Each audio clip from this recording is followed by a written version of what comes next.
What is up, wrestling fans? Welcome to another Fannounce Table edition of the Smark Out Moment Smack Talk podcast. I'm your host of the panel, as always, Tony Mango, and joining me, as always, for the rest of the panel are Robert DeFelice.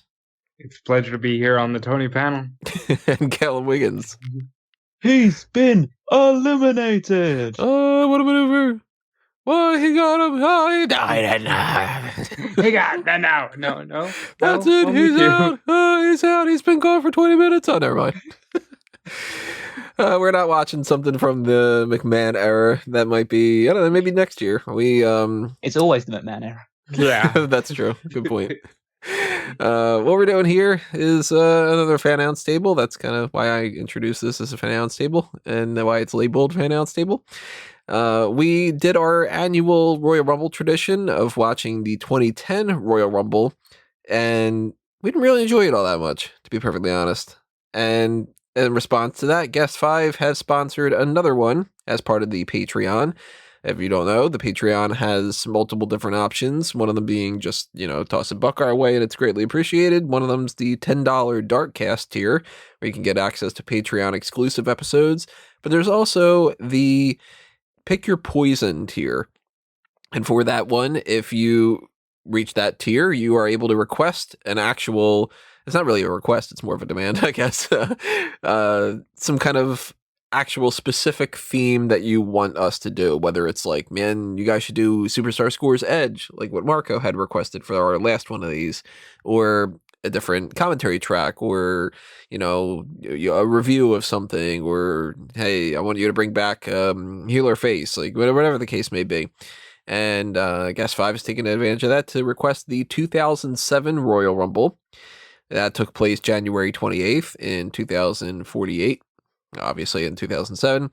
It's at the AT&T Center in San Antonio, Texas. And what we're going to do is the thing that we normally do for Fannounce Table. We are going to be watching that together. We invite you to watch it along with us.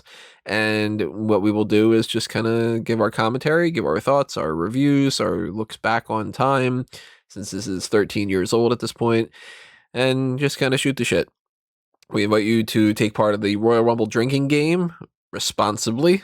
If you want to do that, it's on the navigation bar of smarkoutmoment.com. Just go under the extras section and you will see the drinking game for the Royal Rumble. It's got a bunch of different options you can pick from there if you want to, or you don't have to, because none of us are drinking, so we're not doing that. But hey, it's an extra little thing if you want to, get completely sloshed along with listening to us.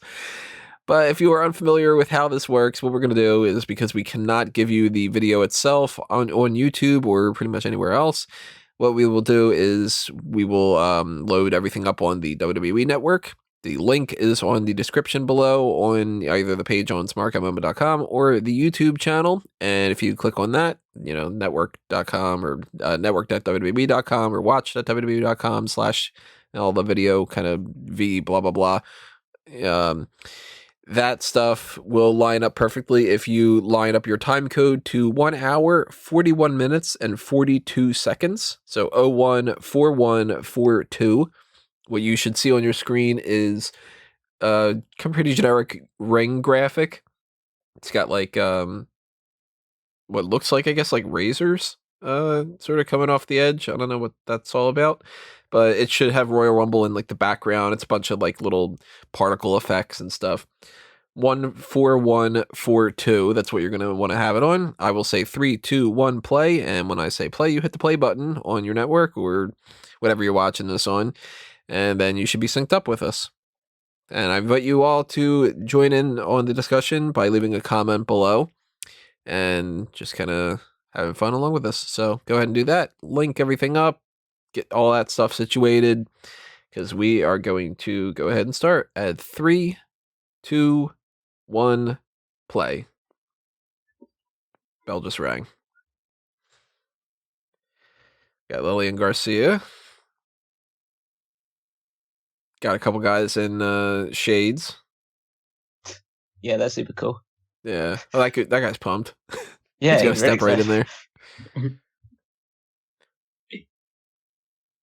That dude holding up the sign, 30 men, 1 ring equals 1 winner. I tell that to 1994.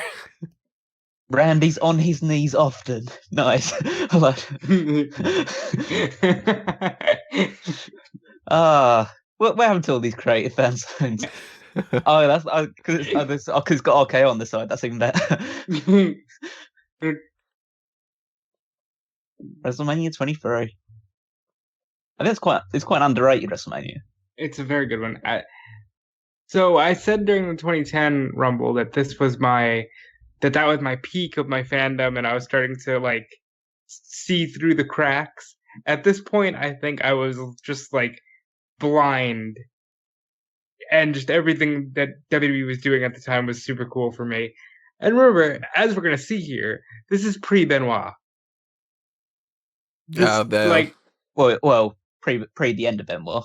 Yeah, Benoit's very much in this. This is pre-Benoit's death. Benoit is going to be in this match, so like it feels less sanitized. This is pre-PG era, and still, even in 2007, Ric Flair's way past his prime and still just doing this, and he would still. That's amazing. John Cena talks like he's Ric Flair in 2008 about himself today. Mm-hmm. And he's about a decade plus younger. Oh, that's right. Finlay's number 2. Yeah, it's been a while since I've seen this. But I do remember being thoroughly underwhelmed at Finlay being number 2. Because Finlay, despite the fact that I know that he's a good hand, I've never been invested in Finlay. He's never at any point been like, oh man, that Finlay feud. Can't wait to see that one. Got to put the belt on him, you know. Well, there's a few people you put Finlay in the ring with, and it's always good. Benoit being one, Regal being another. I think this is pretty cool. It's 2 guys who are older and are just going to throw down.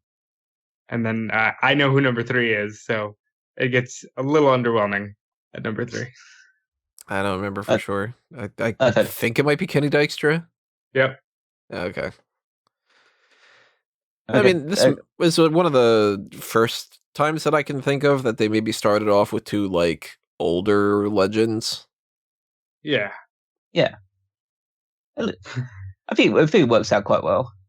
Well, 14 years prior to this, I think Flair starts the Rumble with Bout Backlund. So depending on how you feel about Flair and Backlund in '93, here we are 14 years later. He's still starting the damn thing.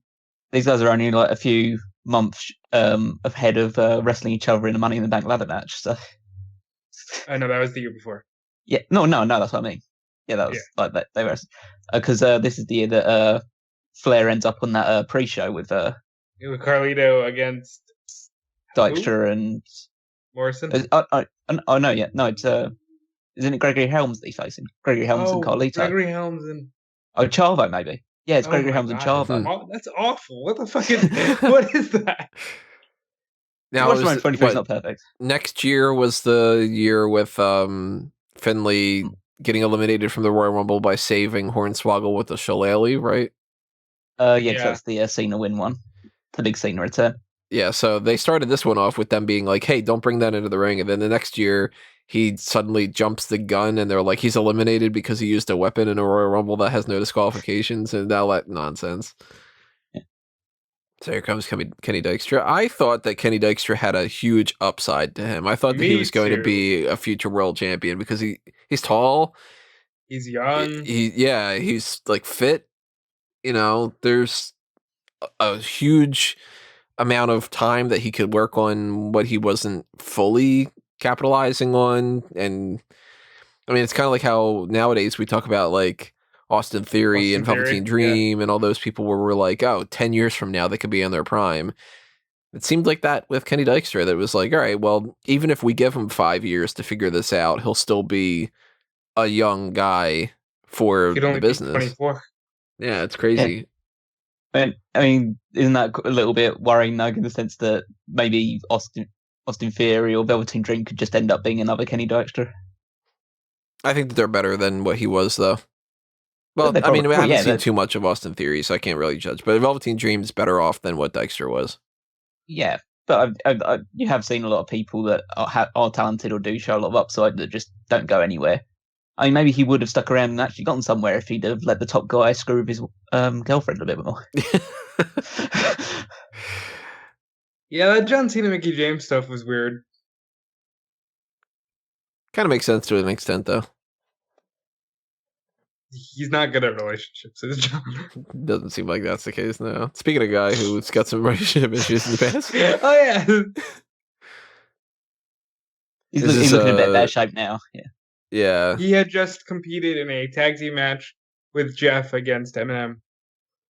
Yeah, this 2007 Matt Hardy's in a much better shape than the 2010 one that we were looking at before. Yeah. But he's still kind of like struggling to find like an identity for himself. You know, I can serve a tornado. I can't do much else. Kind of thing. Well, yeah. I mean, this is the year of his big feud with MVP over the US title. And early in the year, he and Jeff have a good series of matches with like Kid and Murdoch. They would have a ladder match with World's Greatest Tag Team. I was not a fan of Cade and Murdoch. Cade, I was like indifferent to. Murdoch, I've never been a fan of. The whole tag team division around this time, it was just like, I'm watching it and I'm like, really? We got like the fucking Highlanders? You know, why? When has the tag division ever been good? I still think that's better than when we had, you know, Cody Rhodes and Drew McIntyre team up for one night and win the giant pennies. I don't know. The Highlanders were Highlanders. Yeah, but at least they tried to build something there. This is going by fast. This is Edge, I believe.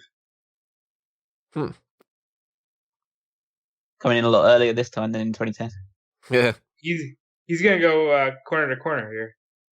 This is like Edge at his best, in my opinion. When I think of Edge, I think of those tights, this look.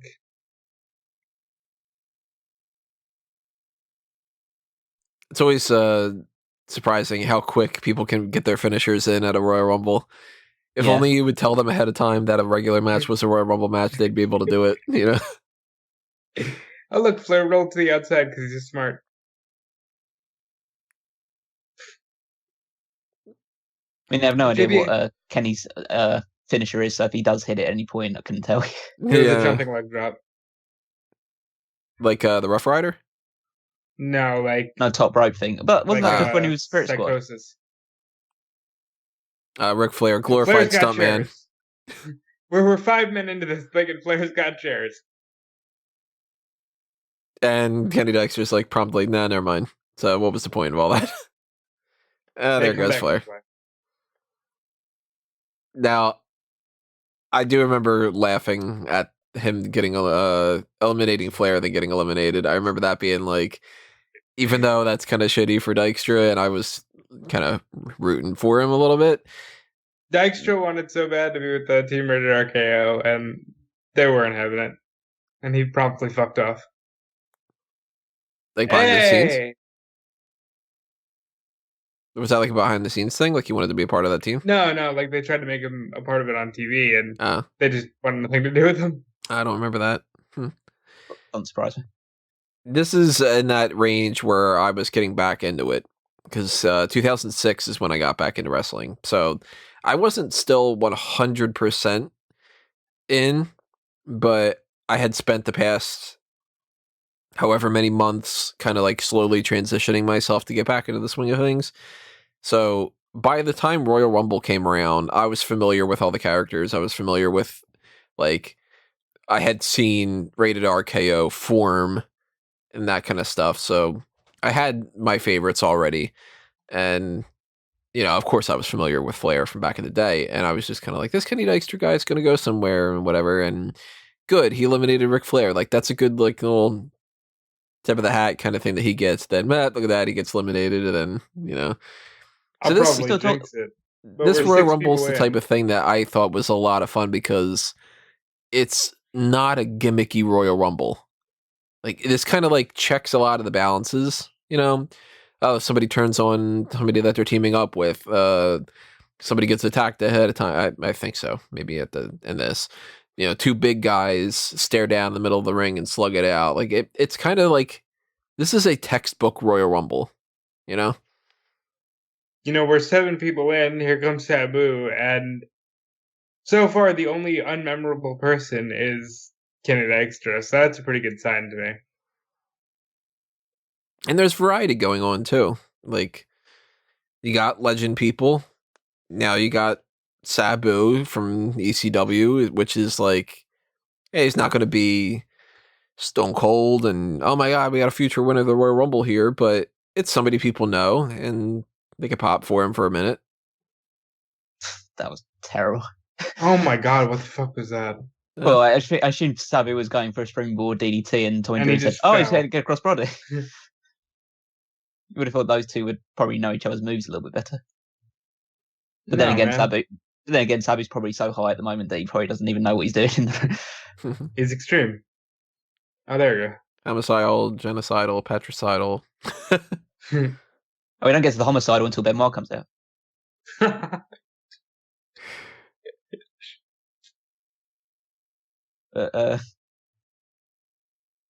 Yeah, this is blue shirt, SmackDown ref kind of time.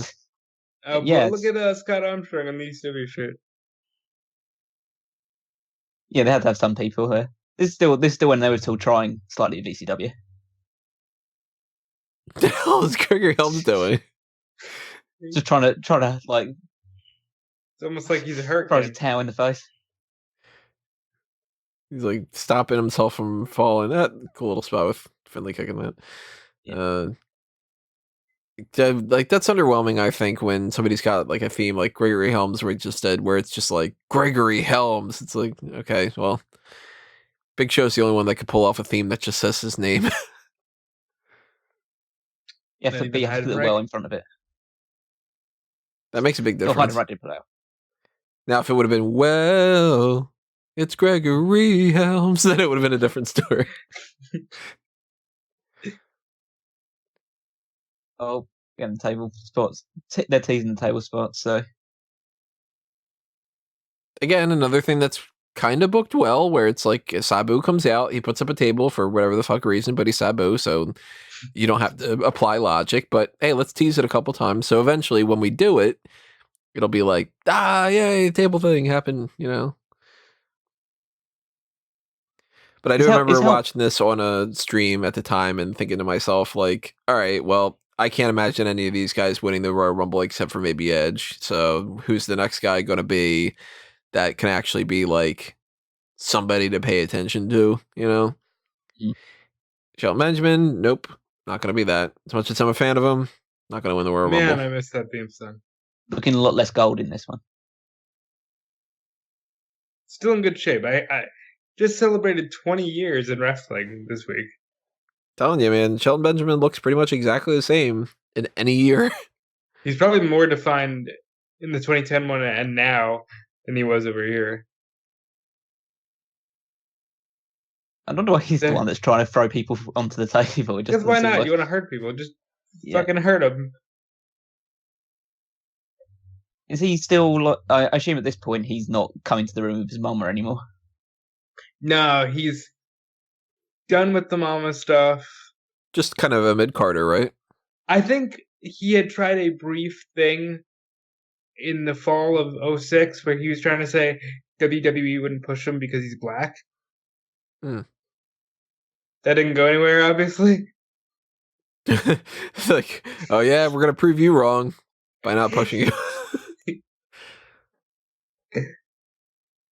We'll team you up with the white guy again, then maybe we'll push you again. But they had Carlito shut him down by saying, like, I think it was something like, I'm the Intercontinental Champion and I'm Puerto Rican. What are you talking about? Like, being a minority. Come on.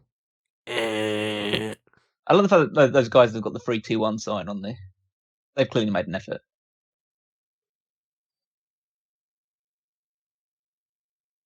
Kane is so good. Kane the Royal Rumble was kind of his match. Yeah, like he's never won the Royal Rumble, but he more than anybody probably should have at some point, based off of the way that he's dominated in so many of them. Not everyone, he's been there some years where he gets eliminated pretty quick by like Booker T and stuff, but I mean, the guy held the record for what was it, like 12 years, something like that.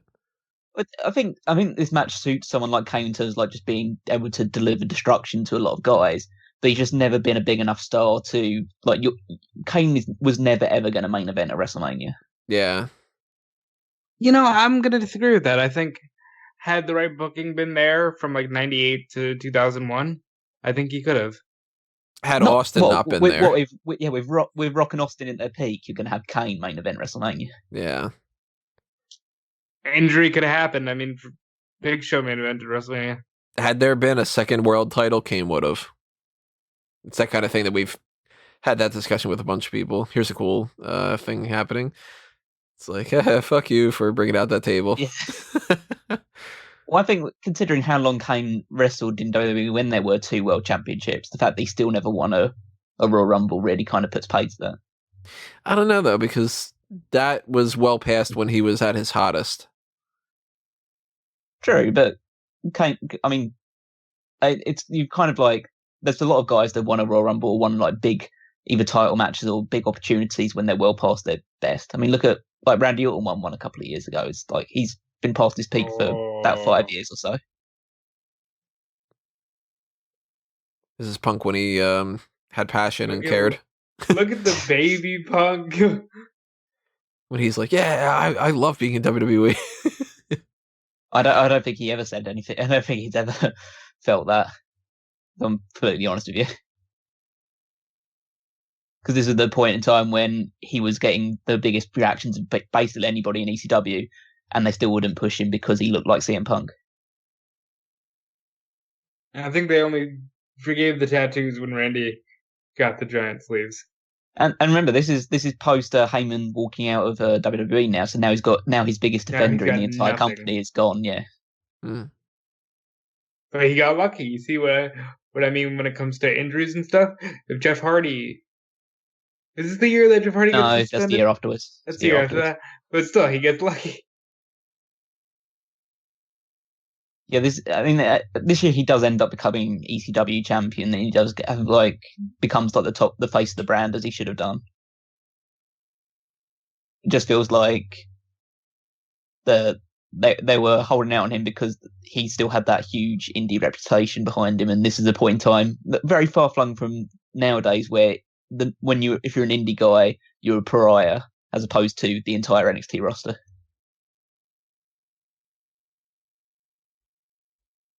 King Booker. I liked this whole gimmick. Yeah, King Booker's great. I love that it still manages to pull it off so well, despite it being so far flung from his previous gimmick. Yeah, there you go. Hey, he's got the pinky thing going on. You don't see Sign Guy anymore, really. Wonder why. Ran out of signs. They gave his spot to Khali. Yeah, that's true. Not many eliminations going on. Oh, okay, never mind. Yeah. I expect to.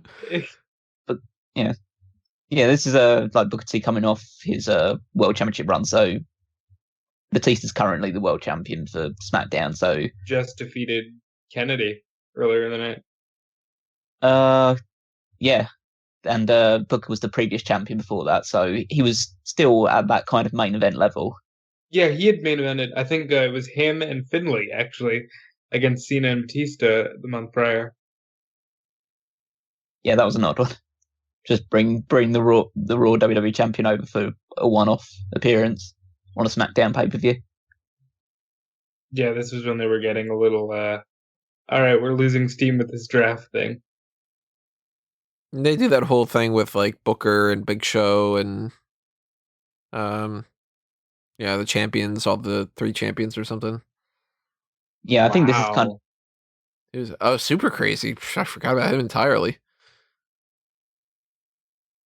He was one of those guys that I was so massively underwhelmed with. I'm just like, just get rid of this guy. Like, he can't possibly even be, like, fighting for a mid-card title, seriously. Yeah. Remember his tag team with Hacksaw Jim Duggan? What? What? See what I mean about the tag team division back then? Well, again, but like Helms said, has it ever been good? Yeah, there's been spots where the tag team division's been kind of hot, you know? I mean, we've got a lot of good tag teams in WWE right now, even. Yeah, but they don't mean anything. Yeah, they mean more than what they meant right back here, where it was like, I don't know, Duggan and Super Crazy. You guys are gonna do this. I'm not saying it was any better back here. I'm just saying it's still not good. It's still not great. the 2020 Rumble in 13 years. Let's see if you're still I know, saying. yeah. Well, 2020 Royal Rumble, we would be like, might be like, oh wow, remember when we thought that this guy was going to be a thing? I'll book Team Finlay going at it despite being in the Wow, same court with each other. Us in 13 years. Wow, this Lana Lashley thing really took them to new heights. Yeah. God, guys, remember when we thought that Becky Lynch was someone? This is like peak. Like, I'm back and I'm happy to be back at a party, but I'm still suffering from a lot of things.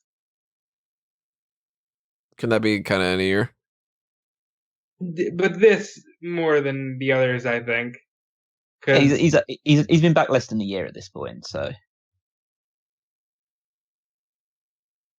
he's a big-ish deal. JBL on commentary isn't obnoxious yet. He's like passionate still. That was awkward.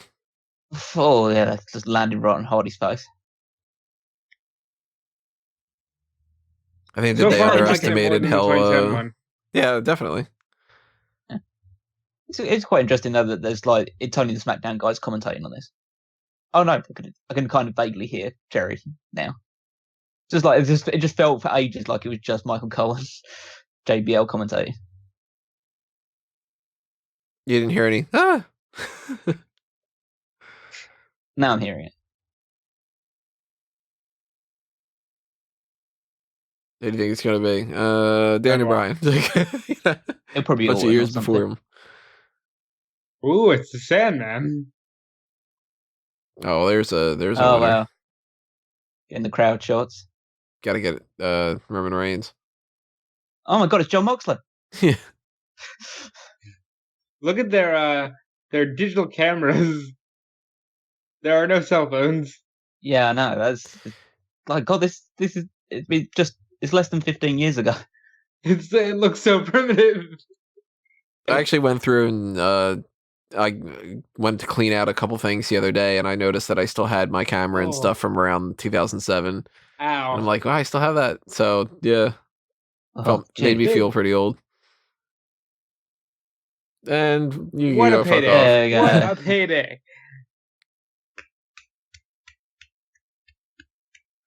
So don't drink and enter the Royal Rumble, guys. It doesn't work. Unless you're Stone Cold. Yeah, unless you're Stone Cold. As JBL just said. Kane missed that punch, but that's okay. He Punk sold it like a champ. I feel sorry for all the guys that had to just be in the way of Sandman for a couple of minutes. He's getting eliminated in like 10 seconds. Who's the only moron that took the Kane shot on top of the head? Jeff Hardy. Because he's Jeff Hardy, you know. Yeah, anything to get over, right? Oh, there we go. Oh god, it's pre-voices around your. That first, okay. Burn of My Light is a lot better than Voices. I like Voices better. It suits Orton more. I do like Burn of My Light, but I think that Voices is better. Remember when he had CM Punk's theme for a little while? Yeah. Yeah, that was strange. Yeah.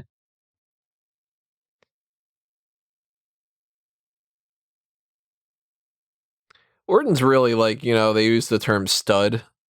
Orton really is. Like, he never looks like he isn't a guy that should be a world champion.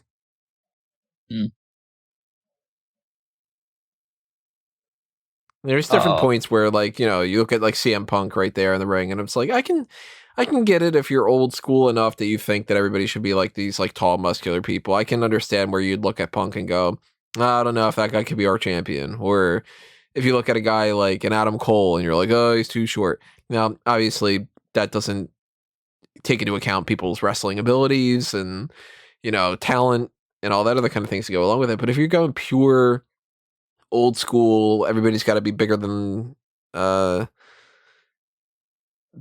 average guy type of thing, like, you look at the ring, you got Orton, you got Booker, you got Kane. Like, yeah, main event type people. I can get it. Yeah, they still look like like stars, for lack of a better term. Mhm. Yeah, he's got the sort of like physique which would appeal more to casual fans. Right. Here we go. Yeah, this is one of the last couple of Steven times that Richards. recently Benoit's been in the news quite a bit from David Benoit, basically acting like everything's okay, which is kind of strange. I wouldn't say that much. I don't know, that's kind of the impression I got from his interviews and stuff. He's like, oh, he should go in the Hall of Fame, and I should be Chris Benoit Jr., and people don't whatever. And it's like, okay, well, can we acknowledge like how horrible everything happened? You know, like there's no like, that was a bunch of years ago. Let's just forgive it, like that kind of thing. Yeah, like he seems. I feel bad because he seems like a nice guy, but he just seems like somebody who's hero worship. Like it's one of those people that hero worships, like Jack the Ripper or something like that. just like oh, see, it's got a cool story behind him, and like he wasn't like he was only a murderer for like 72 hours or whatever. No, he's a murderer. He's been a murderer for like 13 years or whatever. He's just like been dead for a lot of that time. Much more interesting Royal Rumble than 2010. Yeah, I know. Yeah, and everybody. You've got a full-blown serial killer in this match. Of course, it's more interesting. We have to wait until the great Khali comes in before we talk about somebody who also killed someone in the ring. Now, in this week's news, because we're recording this January 17th, God, yeah. RVD recently got Impact banned on Twitch. He's and too hot for Twitch. Yeah, we will be talking about that on the hot tags. Too extreme. Living the gimmick. I've said many, many times in the past that RVD is the type of guy to me that I would, if I were in a creative capacity in WWE, I more than likely would have been like, all right, well, he is a United States and Intercontinental Champion, and if he goes to ECW, he could be the ECW champion, but that's basically what they said to him. Don't think I ever would have put the world title on him. Oh, by the way, this leads to Booker T versus Kane, I think, for the next 3 months or so. Well, at least it's building up. Like somebody gets eliminated from the Rumble, and then they actually start a feud off the back of it.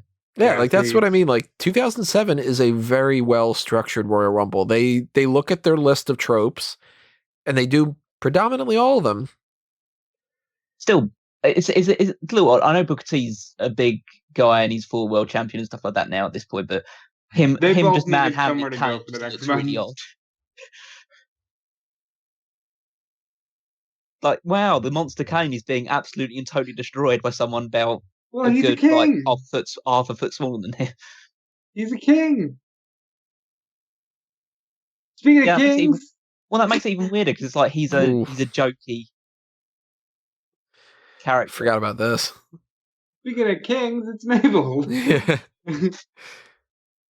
All right, so you have to pick. You either go Mabel, Viscera, World's Largest Love Machine, Big Vis, or Big Daddy V. You got to rank them. Hey, look, it's IRS. Mabel would be at the top. Mabel's top. Mabel. I agree. I would then say Big Daddy V, then Big Vis, then Ministry Viscera. Cal? I go World's Largest Love Machine Viscera number 1. So that was at least funny. Then I'd go Ministry Viscera, then Mabel, and then Big Daddy V, because that was great. I like the look of Big Daddy V, even though he was like clearly. No, I never liked the look of Big Daddy V. I think that was kind of the point. But I mean, I like he's gonna kick your ass in wrestling gear more than he's wearing pajamas. Yeah, I mean, it was quite odd him just wearing these big satin outfits. At least he was comfy. Yeah, well, yeah, and it covered everything up, so that was like the real advantage of everything. He always filled that role in a Royal Rumble of, hey, look at this big guy who's going to get eliminated. A lot of roles filled him. Look at the abs on John Morrison. I don't know what that was that he did. Johnny Nitro. Little did we know in 2007 that he would go on to be John Morrison, Johnny Mundo, Johnny Impact. Yeah, I mean, guys, this is history. We've got Benoit, CM Punk, and Johnny Nitro in one ring. If he would have gone to AEW, he would have been Johnny Elite. If he, you know... I think he should have been Johnny All, not Johnny Elite. Johnny Wrestling. But it's Gargano. No, that's the only reason why he probably wouldn't do that, yeah. They haven't called it, yeah, I have to call him that. It's quite a, because I think that Joe Mercury's not in this match, even though he was in the tag team match earlier. Because this is like a month after his face got destroyed. You know, I'm just thinking about this now. The fact that Morrison went and tried to have an acting career and it never really took off as much as he was hoping is the reason why, because he didn't get billed as Johnny Acting. Yes. It might have helped. No, because the reason is because he took lessons from The Miz. Well, we finally got to another dud. It's Kevin Thorn. Yeah, Kevin Thorn, man, he was one of those guys that, like, the gimmick works. Does it? And it works in ECW. But, I mean, it's not bad. Like, the idea of some dude that thinks that he's, like, a vampire-ish type thing. We've gotten plenty worse than that. I mean, well, the only reason why he has that gimmick is because ECW was on the Sci-Fi Network. And so the executive at Sci-Fi wanted to have... Gimmick. Yeah. Well, they wanted to have a load of like horror and sci-fi ish trope wrestlers. That's why they had the zombie come out in that first episode of it. It's like that's the only reason why they decided to we'll give this guy a vampire gimmick. Even when he like stopped doing that and he had like the kind of spiked hair and stuff, like I still thought that there was something to him. But I still wouldn't have probably ever thought that he would go. Van Dam is the only guy trying to knock out Big Fat Biss. Big Fat Biss. Not Big Daddy V or anything. I think the vampire gimmick can work because we've seen like vampires do actually like in terms of like movie revenue and stuff like that and books and stuff and any other forms of fixture they get a lot of money. He just wasn't charismatic enough to pull off that sort of character. I think as a vampire you should be charismatic. That's like it's kind of one of the things. And he was just a guy like pretty dull. Yeah.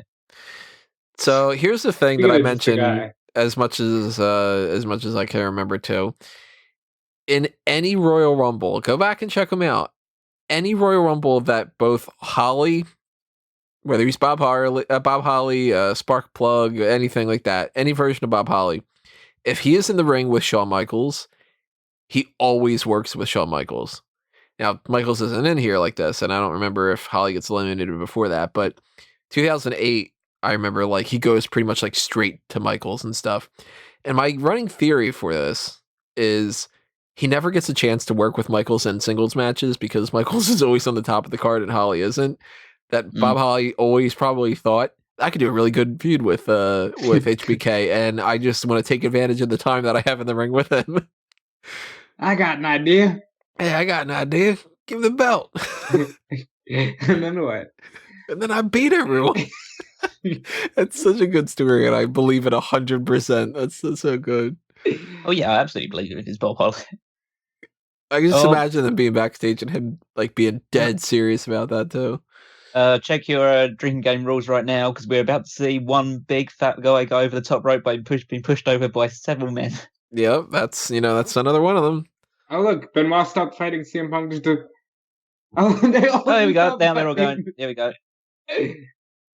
And there's Shawn Michaels right after Bob Holly. It's one of those weird things.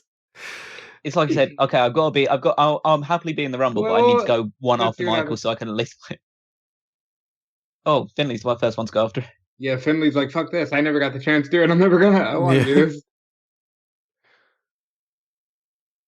Now they're in San Antonio.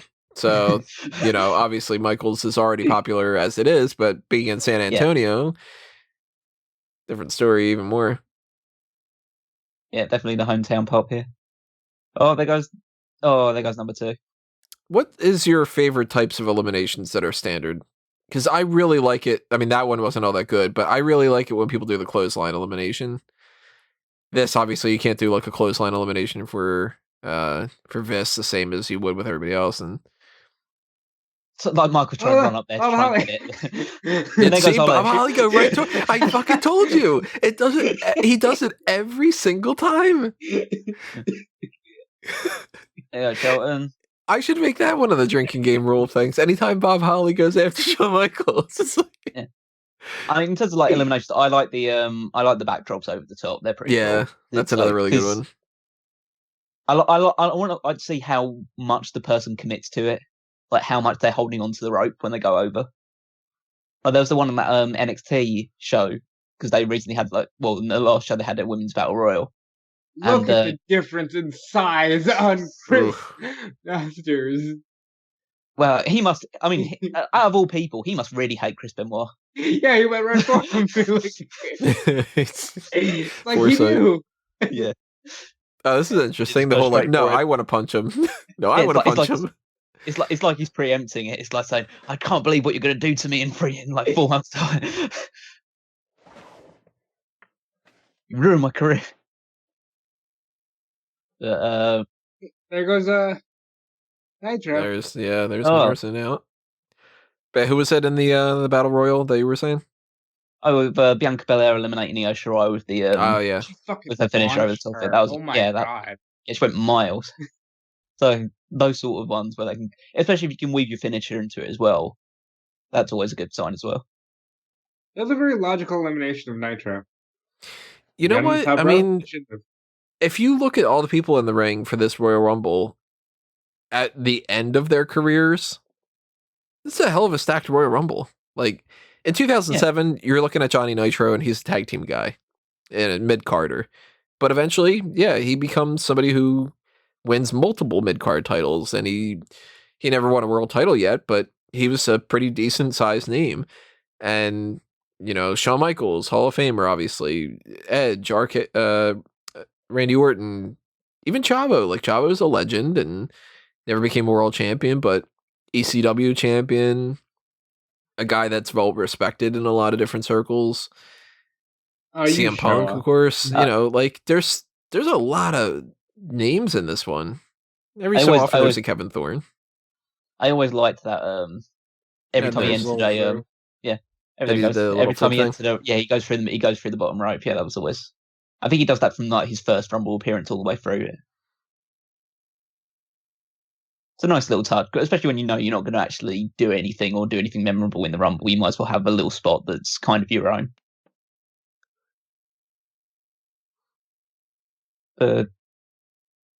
Benoit just eliminated a load of people, like pretty under the radar. Benoit had a good couple of years Royal Rumble related. I think that he does pretty good in 03, right? I don't remember for sure. He wrestles Angle. Yeah. Maybe I'm thinking 05, the one after he won. Yeah, he did. Yeah, because he goes from number 2 and he lasts quite a while. That's it. Yeah. I mean, he's there when number 30 comes out in 2005. So yeah, he does last that one for a while. RVD just standing around just thinking like, I think he was just assuming he was going to kick someone there, and then he just like, okay, I'll just get down. Yeah, MVP when he still has hope. Still in the Power Rangers outfit. Oh, he's still in the Inferno match for the month before. What? You're telling me they didn't set up the giant inflatable tunnel for this? No, surely that must be part of his because this was right at the height of the fact where he'd been signed to SmackDown in the most lucrative contract in SmackDown history. Yeah, he was still set to be a big star. I think it's just you're not going to set it up for the Royal Rumble. Just run out there. I just love that, like, signed to the most lucrative contract throughout the history, and nobody knew who the fuck he was. That's a big elimination. That's a guy who just was so desperate to get out of the Rumble.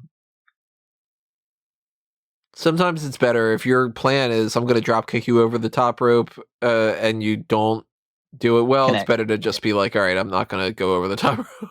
Yeah, just clothesline me afterwards. Yeah. Teetering. A lot of beef in the ring. CM Punk is quietly just hanging in there. Yeah, he's He's sticking around for quite a bit. There's quite a few people that are doing the just hangover spots. This is before Ziggler, so Yeah, this was it. Yeah, Yeah. this is before Ziggler was doing all that all the time, and before people like Kofi were going over the top and finding creative ways coming in. So basically, all you can do now is just occasionally just hang on the side of it. Carlito also looks a lot better than he did in the 2010 one. Yeah, Well, he's of got course a hell of a lot of Everyone's on energy. steroids in this match. That's true. It is pretty. But he's got more energy too. He Yeah. ran to the ring and all that. 2010, he's just sort of yeah, I'm in this. Yeah, well, in 2010, 2007, he's kind of, I don't want to say a big deal by any stretch of the imagination, but he's at least, he's up there. Yeah, he's still a good mid card level guy. Whereas in 2010, I think that's when he'd ended his run as a tag team champion and was just kind of doing nothing. 2007, the world is his oyster. 2010, he's all right, it's not happening. And that's not cool. Cole isn't even obnoxious here. I'm just having a good time. Cole didn't get obnoxious until he moved to Raw. It's a much better time. Yeah. Just Edge has just been here. Hasn't really done much of anything, really. So now, since we got rated RKO in this match, this is another thing that, this year, there's a lot of rumors that Edge might return. I am starting to think more and more that Edge, if he does return and if he wrestles at WrestleMania, that he won't wrestle a singles match. I think that he might team up with Orton, and we might get rated RKO again at WrestleMania this year. So I think that's a team that a lot of people remember. It surprised me how many people remember that team, despite considering how long it existed for. Yeah, and it wasn't the type of thing that that they were so gimmicked out that it was the Mega Powers type of thing. Yeah. Well, it's because it was a super team at the time. They had already been world champions. Their legacies only grew, so it became more important. Yeah. I mean, Orton's legacy grew so much that it became a stable. I've never seen a man do so much damage without moving. This is peak Khali. That's good sell. This is Khali before he became a world champion. This is peak Khali. He's just laying everybody out. Yeah, he's just killing every single person. This is when you gotta say that right there. Well, no, it's like two murderers going up against each other. And you are see you later, Holly. Khali killing someone in the ring with a flapjack before. Yes. What? Oh my god. Oh, look who it is. The way that Miz. Look who it is. You know what's amazing about that? His strikes have gotten no better since he joined. Since in those 12 years. Holy shit. Jeez, that elimination of RVD was not a. Also, Benoit got eliminated completely off screen. Khali just throwing everyone over. Oh. Oh, that was nice. I like that. Why is everyone just going after him? They didn't actually. None of them saw what Khali was doing. It's no. This is the part where he's like, right camera. Yeah.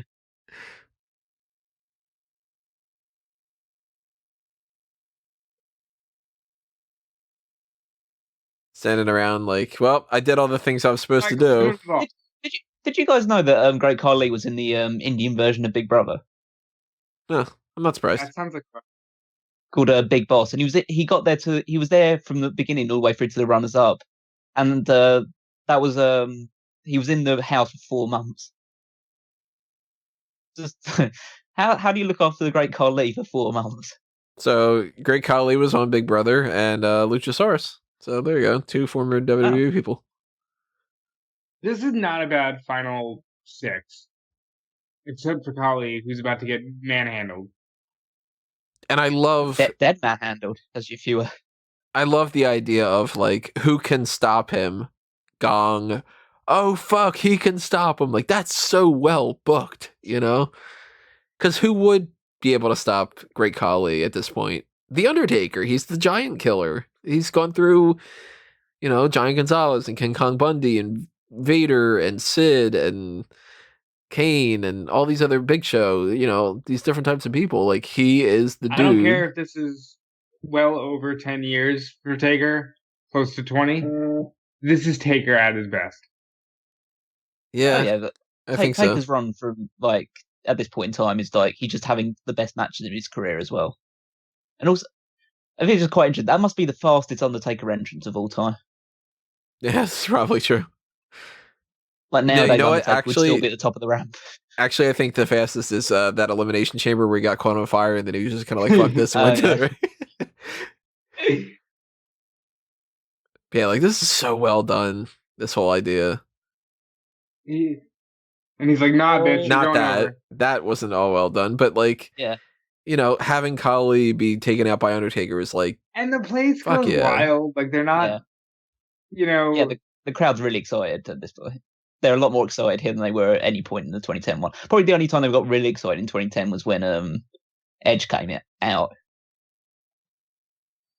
they weren't even that excited when he won it.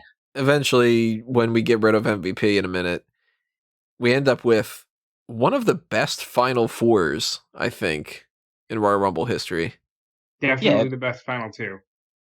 Especially, retrospectively. Yeah. So at this point in time, Edge and Randy Orton are still kind of like up and coming stars. Even though Edge has been around for a while, he still wasn't the multi-time heavyweight and world champion that he would be. And Orton at this point, I think, had only been world champion once. Yep. Like he's amazing to think about this. 2007, he's only been world champion one time, and he ends up being a okay. Again, Benoit. It's not over yet. He's gonna do it again. And then, it's just it's quite an interesting look at like some of the top guys at this point in time. This is a cool moment too. The idea of like teasing that they are going to turn on each other, and again, so well booked. This is a fucking great Royal Rumble.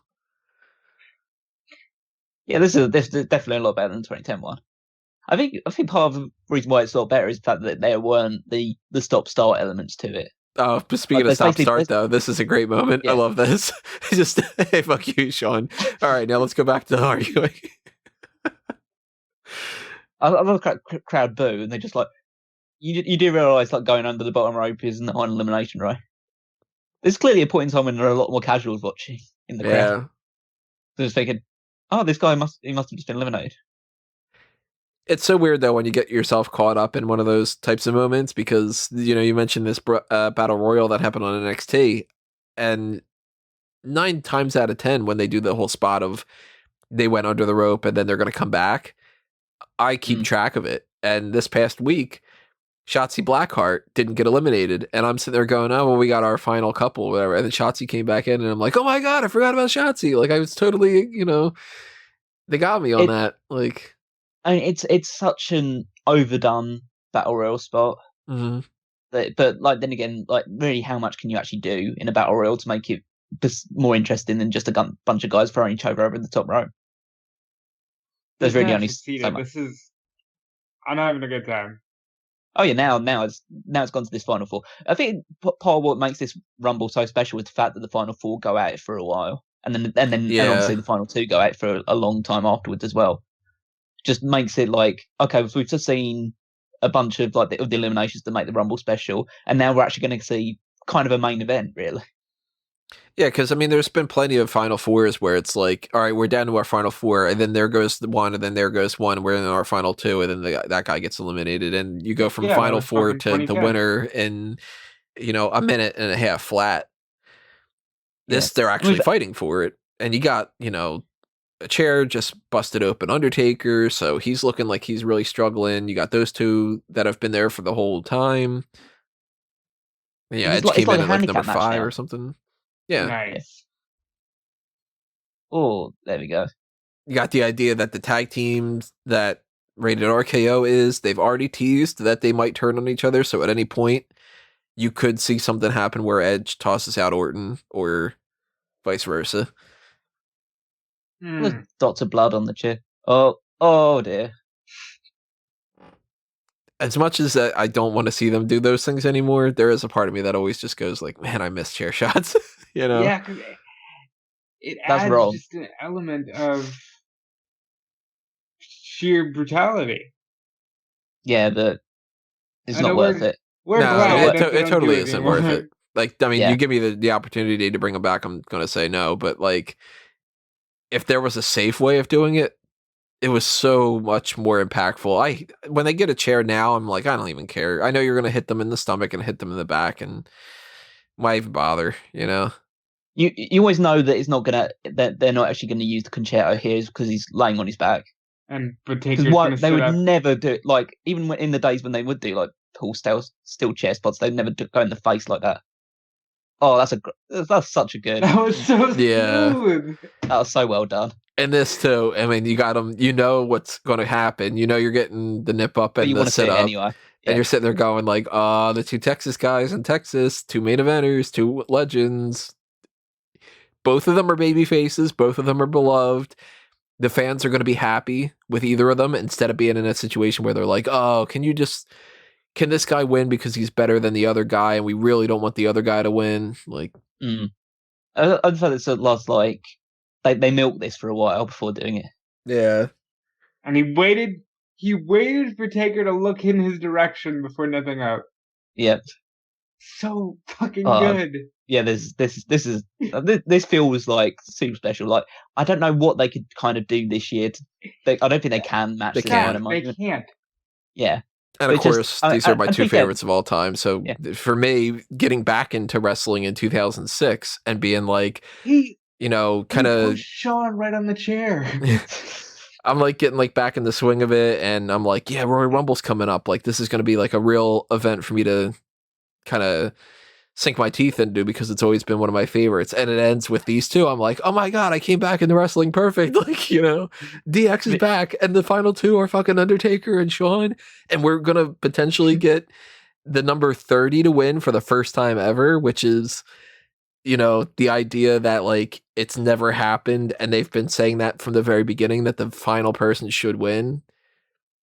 And this is like, it's interesting because these guys never really wrestled each other that much in the second stage of their career. Like this is the first time. Yeah, well, yeah, for a long time because Michael spent his entire second half of his career on Raw, and Undertaker was a complete SmackDown guy. So they never really fought each other one-on-one at any real point, other than the two big WrestleMania matches that everyone knows about. This is so good. And it's one of those. It's selling it. It's interesting. It's again one of these instances where even though one of these guys has to win the match, it doesn't actually end up mattering because both of them end up fighting for the World Championship at Mania anyway. But it doesn't matter because they're the best. But it also kind of makes sense when that happens sometimes, because then you go, okay, this guy was so good that he ended up being the runner-up in the Royal Rumble. No wonder he was good enough to be able to earn a title shot afterward. Well, they were doing that quite a lot in this sort of era, because they did that in 2005 with Batista and Cena. Yeah. In 2006, who was it? It was Triple H was down in Triple H and Ray, and they all three. They all fought for the World Championship at WrestleMania. Yeah. So 2008, maybe they were overdoing it. John Cena is last with Triple H, Triple H. They go back. and they both fight in that triple threat match. Yeah. 2009, you got Orton, Triple H. They end up fighting for the belt. Yeah. 2010, we saw the whole thing with like Cena and Edge. 2011 is Del Rio, and I think Cena's in the match. But it's Cena's Santino. Like the fourth. Yes, Santino's the one that's runner up, but obviously Cena in that match gets eliminated by Miz, who was champion at the time. Yeah, but so from 2005 to 2010, they always did that. Yeah, because 04 was Big Show, so. Yeah. It is quite like a What a they probably ended up overdoing it quite a bit. Yeah, I never thought about that until right now. Because it's just like stretching it out for this long, it just builds so much suspense. It's, as long as the guys are good. Yeah. Otherwise, you probably just end up saying about, like, oh God, throw him over already. You want to go home? Yeah, like if the 2020 Royal Rumble ends up being like Brock and Cain Velasquez at the end or something, everybody's just gonna be like, "Oh my God, come on!" I don't think they do it. I don't think they do a 20-minute, like an extra like 5-10 minute long match. They better not at the very least. I mean, they barely did a minute in their actual one-on-one match for each other. These are two guys that actually belonged in the main event, so it was believable. Oh shit, I don't know who's going over. Mm-hmm. Oh God, just headbutting. I don't. Is Undertaker actually going to do a superplex here? He's going to try to, but he's going to get pushed off and do the elbow drop. Yeah, I was going to say, like, I can hardly recall any time I saw Undertaker do a superplex. And by the way, the playoff to this, where they have the winner go to all three brands and like let all three champions know, I could kick your ass at WrestleMania. Like, everything they did going into WrestleMania 23 was very good. I just love the fact that it was just like it was looking at all three champions and you think, what the fuck is Bobby Lashley doing here? Well, no, at the time Lashley was a big deal. They hadn't fucking taken a shit on him yet. No, obviously WrestleMania 23 is no. He's gonna go and he's gonna go support the president of the United States. Yeah. Still though, one of these things is not like the other. Yeah. You know, it's like, well, John Cena, Batista, Bobby Lashley, two of them, one of them actually a Hall of Famer, one of them first ballot Hall of Famer. Bobby Lashley, who knows? You know. I mean, WrestleMania 23 ends up being, I think, up until the first Rock Cena match, is the most lucrative WrestleMania of all time in terms of pay-per-view buys and stuff. So we're heading into like one of the biggest WrestleManias of all time. Good choke slam. Yeah, that was a great sell. He went up miles for that. Undertaker selling with the eyes, John Cena being like, "I'm too old to do it anymore, guys." No, like, no, you just don't want to do it because you're making money on the movies. Yeah, exactly. So we don't mind you coming out and saying. He's like, I'm too old to be married to Nikki Bella. Anytime, much younger.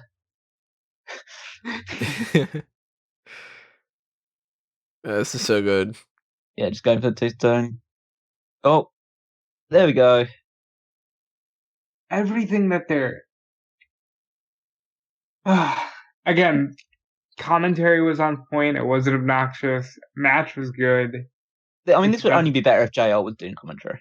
As I'm not saying these guys are doing terribly by stretch of imagination, but imagine JR doing commentary on this. I'd probably put JR in over King.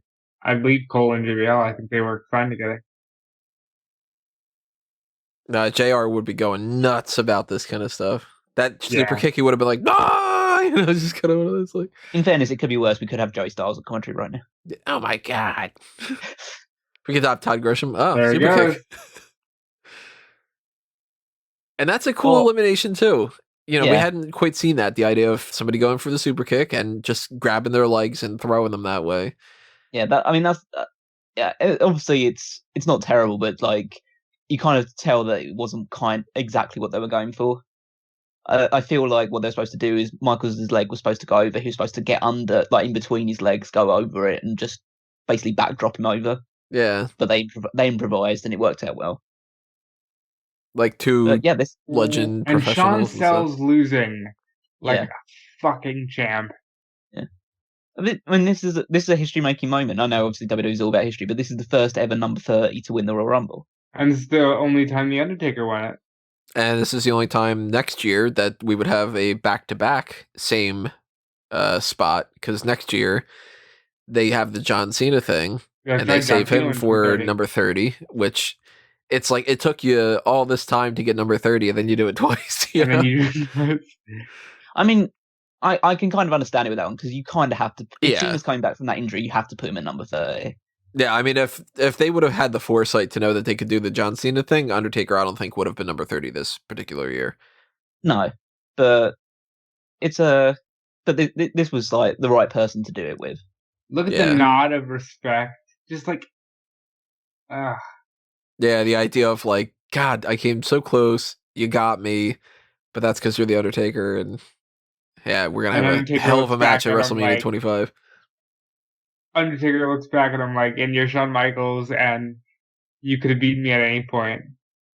I mean, you just look at these two and they're just like, wow, these two are actual like big deals. Yeah, they tell stories with their faces. Yeah, you just don't get enough of that So now. good. And if you do, it just doesn't feel as big as it does in this one. Shout out to Guest 5 for allowing us to do this, because as much as I know this is a good Rumble, I probably would not have gone back and watched this. It's a palate cleanser after the 2010 one. It's a palate cleanser just in general. Although now I'm kind of worried that, we watched the 2010 and then it became like, oh, the 2020 one's got to be better than that one. And then now we watched 2007 and it's like, oh man, it's not going to match up to the 2007. Do you think kind of after this match, this was when Undertaker and Shawn kind of said, okay, we have to do this at some point? Probably, yeah. Because they start the next Rumble and then it's the Rumble after that Taker looks at him like, and gives him the, sometimes it's hell trying to get to heaven. That's so good. Yeah. Good visual. It's just like it's quite amazing that it took this long for Undertaker to win a Royal Rumble. There's still some people that haven't, though. I mean, Jericho never won any of them. Kurt Angle didn't win one when he was there. But it's just the idea of like the fact that Undertaker had been there since 1990 and now it's 2007 and this is his first ever. Oh my god. We got the pyro. He's not pointing because he doesn't have to because he's the Undertaker. The fucking I bet that's kind of, you got Mark, point at the sign, Mark. Like, fuck off. I'm the Undertaker. I don't point at anything that I don't want to point at. I think Cena started the pointing. Yeah, of course he did. No, maybe did Ray in 2006? No. And now we got the logos fading out, but we're going to continue talking a little bit. It's a great Rumble. Yeah, that's such a good Royal Rumble, and I would say probably maybe not necessarily like quote unquote bell to bell, but the overall grand scheme of things, probably one of the absolute best Royal Rumbles. Top 5 for sure. I mean, it's kind of like if it doesn't have that spot, those 4 guys at the end of it doing what they did, then it's a very, very average Rumble. Because the rest of it is kind of just a bunch of guys throwing each other over the top rope. There's no real stories. There's a couple of like bits and pieces like Booker T and Kane stuff, but there's no real storytelling going on. Well, I don't know, because it was the magnitude of the people entering the match. Like Benoit got in there and everybody got a German. Like, people were still big deals at this point. It wasn't like, here's, 20 new superstars and established 10. There's also issues when you book a Royal Rumble around just telling the story of here's one guy we give a shit about right now, because if that doesn't work out, any year that you watch that, you go, all right, well, that's the year that they wasted all the time on this, like, they have like that Khali spot in here, but it doesn't mean that Khali popped up at number 4 and ran the distance to number 23 or something. And this year we got the Brock Lesnar thing. Like this year, it could potentially revolve entirely around Brock Lesnar. And obviously Brock Lesnar's already worked his way up to a Hall of Famer career, but like we might look back on this by the time WrestleMania comes around even and be like, wow, what a waste to spend all this on Brock Lesnar. Or, we look back at the one that Shinsuke Nakamura won and it was like Shinsuke Nakamura beats Roman Reigns at the end, and what do we get out of it? He loses to AJ Styles and gives him a shot to the balls, and then keeps doing that for the next couple of months, and then like just falls down the card. Yeah. I would even say, if you look at Randy Orton's a big deal, but 2017 for what? To have a match on the middle of the card with Bray Wyatt where the ring had CGI on it. A match that very easily could have been just a regular feud and not for the championship. So why waste it? Like there was nothing really particularly great about Bray Wyatt at that point in time to be like, we got to put the belt on Bray Wyatt at Elimination Chamber so Randy Orton can win the title at WrestleMania, which means we need him to win the Royal Rumble. Like, that is such a waste at that But point. I'm going to bring it back to 2007. Taker's biggest focus, the championship. Michael's biggest focus, the championship. WrestleMania now has gotten so deep into the idea that there are so many issues that can be bigger than the championship because of who you can have involved, that it almost makes the Royal Rumble feel less than. And another thing that's really good about 2007 that they've gone away from, and almost it seems purposely tried to do the opposite of, and I don't know why. Who wins this Royal Rumble? Undertaker. He fights for the championship. Shawn Michaels, runner-up. He fights for the championship. Who wins the championship at their match? The guy who won. Does. Yeah, the guy who won the Royal Rumble.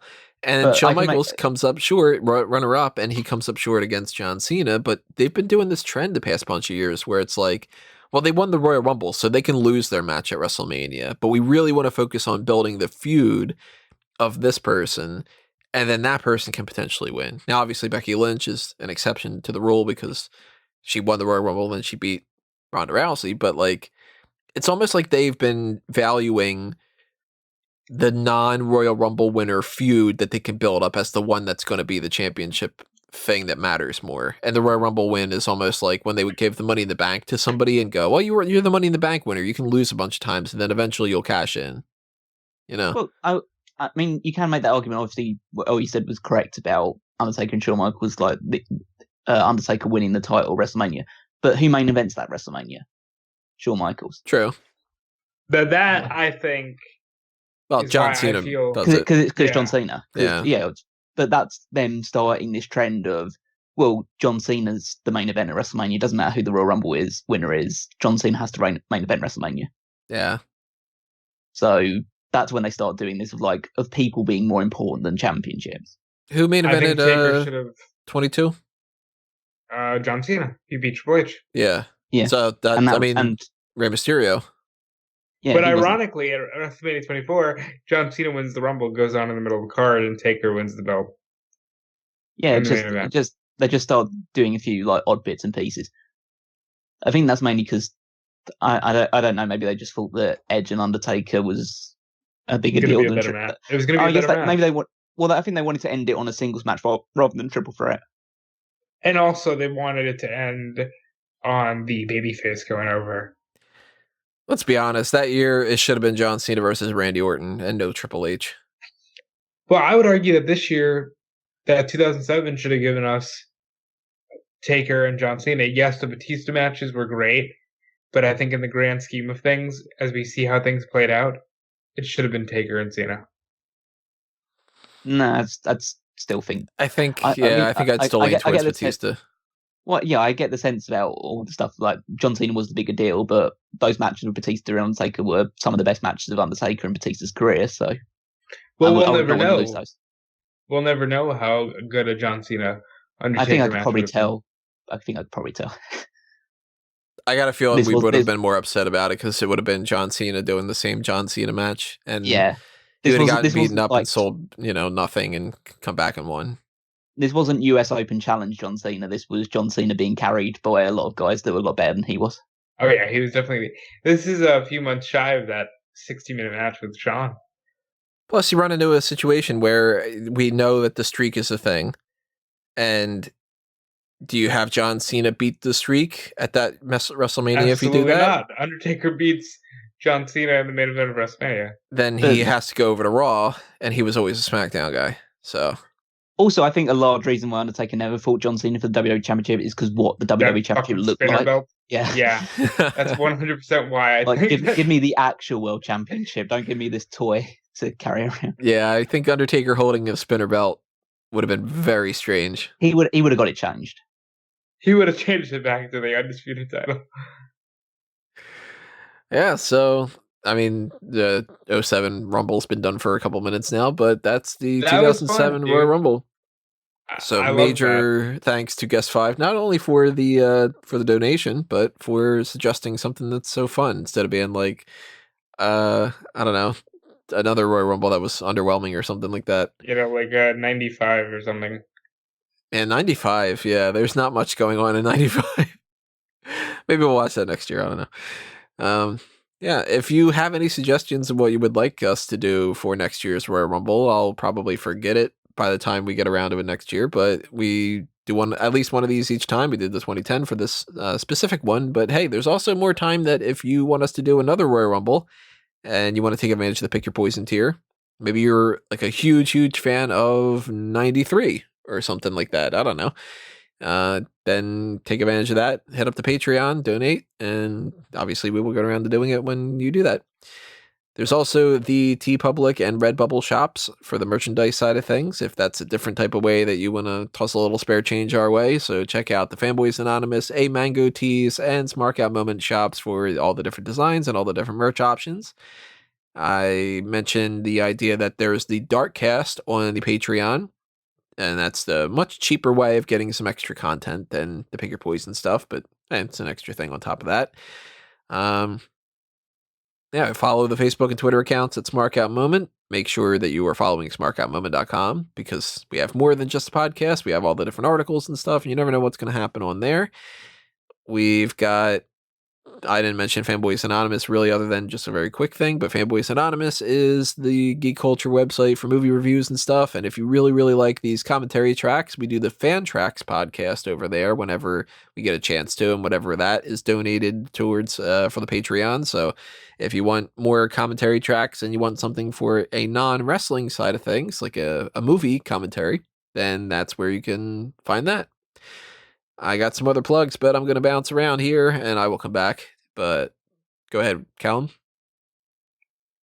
Well, as Tony mentioned, just check out all the articles on smarkoutmoment.com, including the weekly stuff like the power rankings, which is the stuff that I contribute.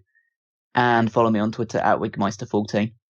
Yeah, and you can follow me on Twitter and Instagram at DudeFelice. You can check out everything I'm doing at WrestleZone.com and on Fightful.com.